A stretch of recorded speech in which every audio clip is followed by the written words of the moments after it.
Hello বন্ধুরা, welcome back to my channel. তো দেখো, আজ আমরা তৈরি করব চিকেন কারি। প্রথমে গরম তেলের ওপর তেজপাতা ও গরম মশলা দিয়ে দিলাম।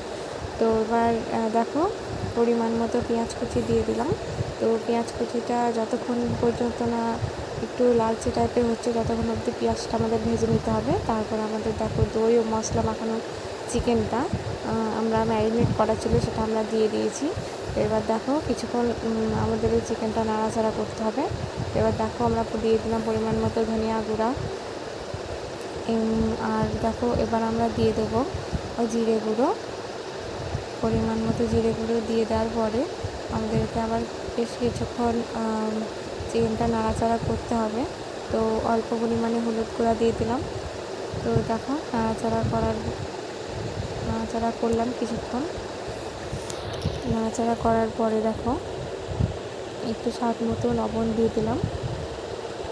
তো দেখো, আবার একটু নাড়াচাড়া করে নিতে হবে।